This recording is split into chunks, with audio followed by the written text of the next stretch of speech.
Salut les Groots, bon on se retrouve comme promis, j'ai promis de faire une vidéo qui ira sur YouTube mais qui ira aussi sur Instagram. Donc cette vidéo ça va être pour vous expliquer le changement des disques de frein sur Renault Master 98. Donc à savoir ces disques de frein, ce qu'il y a de chance c'est qu'il faut changer les roulements en même temps. Donc et il se trouve derrière le moyeu, donc c'est galère. Donc je vous montre d'abord la partie principale, c'est la sécurité du véhicule avant de faire la pose. Vous voyez, j'ai préparé mon cric. Je vais également faire comme j'ai fait l'autre côté, c'est-à-dire que je vais poser mon camion sur des poutres en bois pour vraiment solidifier. Je vais vous montrer après. Et surtout, le plus important, c'est à l'arrière de bien caler le véhicule, parce qu'en plus, mon véhicule, moi, il est en pente. Donc, je le cale bien. Ouais, je vais vous montrer. Hein. J'ai des grosses cales de bois. Voilà. Ce qui fait qu'il est bien calé. Il ne se bougera pas. Et puis en dessous, je vais vous montrer ce que j'ai fait. Vous voyez, en dessous, il est posé carrément sur des poutres de bois. Donc normalement, ça devrait pas bouger. Je pose tout ça et je vous reprends après. Alors surtout le... Salut, ça va? Oui. Donc oui, surtout le principal, n'oubliez surtout pas une chose, c'est de bien desserrer vos 5 boulons de roue avant et de desserrer le boulon central. Parce qu'une fois que vous aurez levé le véhicule, la roue va être en libre et là vous ne pourrez pas du tout desserrer le boulon central parce que la roue va tourner. Donc pendant que la roue est encore posée, bien desserrer le boulon central. Je crois que c'est un boulon de 30 ou 32. Et puis après déboulonnez bien les roues autour de manière à anticiper. Après, les autres boulons qui sont là, c'est ceux qui sont reliés au disque de frein avec le moyeu. Donc ça s'enlève assez facilement même si la roue n'est pas levée. Donc de toute façon, vous ne pourrez pas les enlever avant parce qu'il faut enlever la roue pour pouvoir les desserrer eux. Donc le principal, bien desserrer les roues autour et bien desserrer les roues avant. A tout de suite. Salut les petits loups, on se retrouve encore les Groots là pour la suite du démontage du disque de frein avant. Donc c'est celui-là, le disque de frein. Donc vous voyez, il est plus qu'usé. Je l'ai déjà testé au comment on appelle ça, un pied à coulisses, et il fait 21 mm alors que le minimum c'est 24, donc ça va dégager. Donc voilà pour le disque de frein. Donc vous voyez, j'ai bien calé ma voiture, donc elle bougera pas. Hein. Je peux la secouer, hein. Ça bouge pas. Sachant que en plus j'ai ma courroie de distri à faire. Et là l'accès, autant dire que c'est top. Alors dans ce qu'il va y avoir à défaire, je vous montre. Il y aura ce boulon là qui correspond au bras là, de la direction. Il y aura un boulon en dessous ici, celui-là, je sais pas si vous voyez bien, celui-ci là, voilà. Et il faut celui-là, il faudra mettre une tige en métal et il faut l'enfoncer pour le faire sortir de l'autre côté.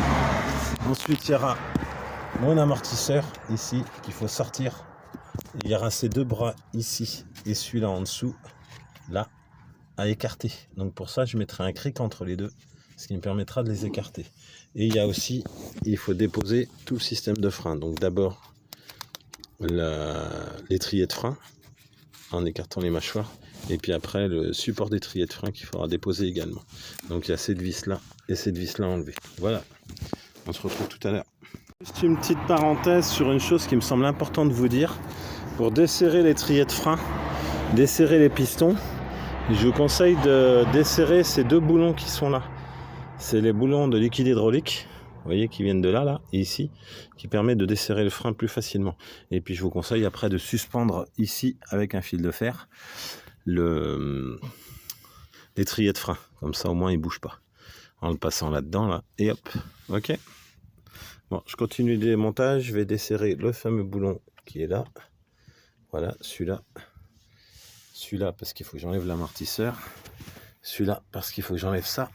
Et celui-là qui est ici aussi. Et celui-là qui est en dessous, ici, là. Voilà. Allez, on se retrouve tout à l'heure. Je reprends un petit peu le fil des histoires. Donc là, j'ai défait mon boulon qui était là. J'ai défait celui qui était sur la barre stabilisatrice, ici.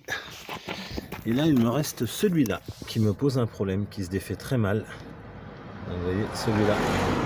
Ça tourne dans le vide au-dessus, là. Donc il faut que je tape là pour bien enfoncer, pour pas que ça tourne. Sauf que le problème qu'il y a, c'est qu'il a l'air d'être bien pris. Donc j'ai mis du dégrippant à bloc. Et c'est le seul boulon qui me manque pour pouvoir enlever après le porte-fusée. Là, vous voyez, j'ai commencé à reculer la le cardan. Donc ben écoutez, on se revoit tout à l'heure pour essayer de voir si je peux arriver à retirer ce satané boulon. Allez, bon appétit et à tout à l'heure. Je vais en profiter pour vous présenter la presse hydraulique que j'ai prise. Donc c'est celle-ci. C'est une 12 tonnes. Alors elle est pas chère en ce moment chez Norauto, hein, à 130 et quelques euros, 135.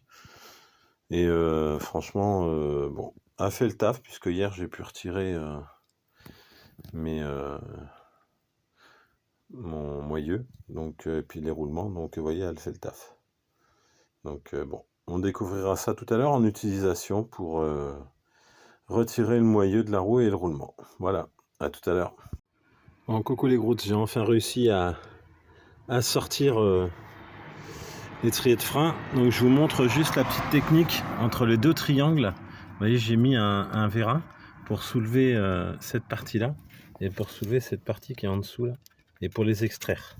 Je traîne pas parce qu'il commence à tomber des gouttes. Je vous donne la suite tout à l'heure. On va extraire maintenant le moyeu et le roulement. À tout à l'heure. Bon ben voilà, comme prévu, je vais vous montrer ce qu'on va défaire. Donc là on va sortir d'abord ça. Ça fait partie du moyeu. Et ensuite on sortira ça. Et ça c'est le roulement. Pour vous montrer le moyeu. Hop.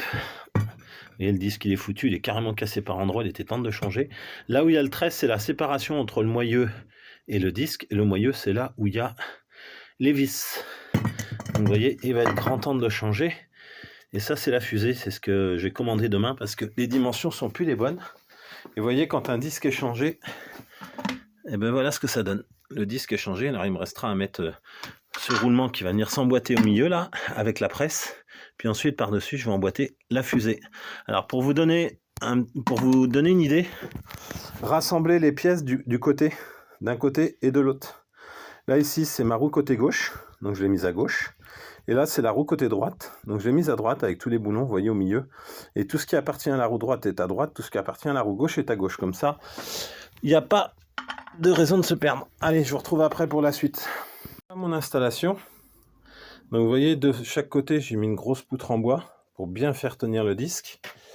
Derrière j'ai fait attention à ce qu'il n'y ait pas d'éléments qui s'abîment si jamais ça descend. Hein, vous voyez, derrière il y a ça là, le truc qui tient les câbles de frein. Hein, donc je l'ai mis hop comme ça, enfin pas les câbles mais les durites. D'accord. Attention à la vis aussi qui est là. Hein.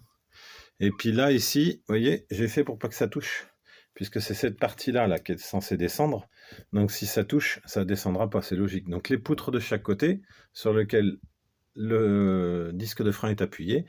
Et puis au milieu, j'ai mis une douille de 30. Une douille de 30 pour faire tenir, et qui fait la largeur à peu près du moyeu. Comme ça, ça va permettre d'appuyer. Donc surtout, ne vous mettez pas en face. Quand vous faites un truc comme ça, mettez-vous plutôt sur le côté. Comme ça, si ça pète, vous êtes au moins protégé par les côtés. Et puis là, vous voyez, je fais descendre. Et puis on se retrouve tout à l'heure pour que je vous montre. Alors, il faut y aller par un coup. Hein. De temps en temps, il faut forcer, relâcher, forcer, relâcher. Puis écoutez bien le bruit de votre bois. Parce que le bois, parfois, peut faire un bruit bizarre. Ça veut dire que il faut relâcher parce que sinon, il va péter. Et s'il pète, là, je vous dis pas, c'est 12 tonnes d'un seul coup. Ça peut être hyper dangereux. Donc, pensez bien surtout à vous mettre sur le côté. Donc là, vous voyez, je vais commencer à m'y mettre. On se retrouve tout à l'heure pour la suite. Bon voilà, le deuxième disque de frein est dans son moyeu. Par contre, il ne faut pas que vous fassiez la même erreur que moi. Je vais vous montrer la bêtise que j'ai faite. Regardez, le disque est cassé. Alors, je vous explique pourquoi. J'ai fait la connerie de laisser les vis. Les petites vis, vous savez, qui sont au milieu, là, comme je vous avais montré. Je les ai laissées, ce qui fait que ça a cassé. Pas intelligent du tout. Donc pensez bien à les retirer avant de mettre sous presse pour retirer le moyeu. Sinon, vous pétez les disques. Et après, je peux vous jurer que j'ai galéré pour arriver à retirer le moyeu. Donc voilà. Hop. Coucou tout le monde. Bon, j'espère que vous allez bien. Bon, vous avez vu, c'est pas une petite peine à faire. Hein. J'en ai passé toute la journée pour ça. C'est fatigant, mais c'est comme ça. Un petit conseil. Pensez bien quand vous faites...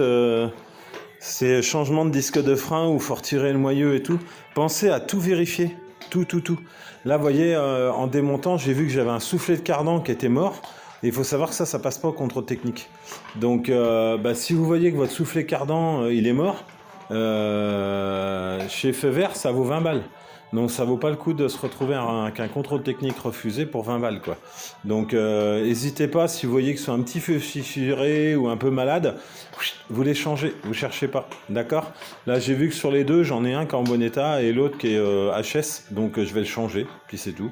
Donc pensez-y à ça, c'est tout con, mais mine de rien, ça a son importance. Ok, ça marche? Bon, ben voilà. Donc là maintenant, je vous capte, je pense, demain ou après-demain, puisque j'attends des pièces. Et une fois que j'ai les pièces, c'est le remontage. Donc je pense que le remontage va être plus simple que le démontage, mais on verra bien. Allez, je vous dis à plus tard, je vous souhaite une bonne soirée pour ceux qui ont plein de choses à faire.